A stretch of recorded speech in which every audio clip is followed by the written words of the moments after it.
Hi అండి, welcome back to my channel. ఈరోజు recipe వచ్చేసి ఆలు బాత్ రైస్ ఏ విధంగా ప్రిపేర్ చేసుకుందామో చూద్దాము. ఆలునైతే మంచిగా పొట్టు తీసి ఫ్రెష్గా కడిగి పక్కకైతే పెట్టుకోవాలి. రైస్ కుక్కర్లో మనం రైస్ని అయితే కడుగుతాం కదా, ఇదే రైస్లో కడిగిన ఆలునైతే ఇందులో వేసి క్యాప్ పెట్టేసి మనం రైస్ బటన్ అయితే ఆన్ చేయాలి.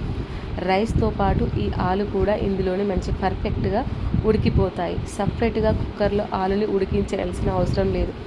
రైస్ బటన్ పడిన తర్వాత వెడల్పది తట్ట తీసుకొని ఇందులో రైస్ని అయితే చల్లారబెట్టుకోవాలి. ఇందులో ముందు వేసిన ఆలునైతే తీసి సపరేట్గా చేసి ముక్కలైతే కట్ చేసి పక్కన పెట్టుకోవాలి.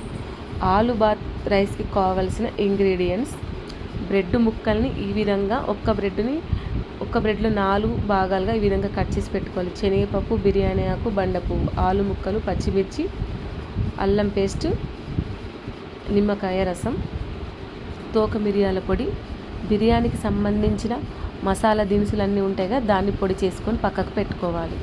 ఇలా నాన్ స్టిక్ కడాయిలో ఆయిల్ హీట్ అయిన తర్వాత బ్రెడ్ ముక్కలన్నీ ఇలా బ్రౌన్ కలర్ వచ్చేంత వరకు ఫ్రై చేసుకొని పక్కన పెట్టుకోవాలి. ఇదే నాన్ స్టిక్ కడాయిలో మనకు కావాల్సినంత ఆయిల్ ఉంచుకున్న తర్వాత అది ఆయిల్ హీట్ అయిన తర్వాత ఆవాలు, జీలకర్ర, బిర్యానీ ఆకు, బండ పువ్వు, శనగపప్పు, పచ్చిమిర్చి, సన్నగా దంచుకున్న అల్లం పేస్ట్ ఈ ఆయిల్లో వేసి మంచిగా పచ్చి వాసన పోయేంత వరకు మంచిగా ఫ్రై చేసుకోవాలి. ఇలా ఫ్రై చేసుకున్న తర్వాత చిటికెడు పసుపు, తగినంత సాల్ట్ వేసి మరొకసారి అయితే కలుపుకోవాలి. అల్లం పర్ఫెక్ట్గా కలర్ చేంజ్ అయిన తర్వాత కరివేపాకు, మనం కట్ చేసి పక్కన పెట్టుకున్న ఉడికించిన ఆలు కూడా వేసి మంచిగా కలుపుకోవాలి. ఇలా కలుపుకున్న తర్వాత ఈ మసాలా, బిర్యానీ మసాలా అన్నీ బిర్యానీకి సంబంధించిన మసాలా దినుసుల పొడి, ఇది నెక్స్ట్ తోక మిరియాల పొడి వేసుకొని ఇలా మంచిగా కలుపుకోవాలి.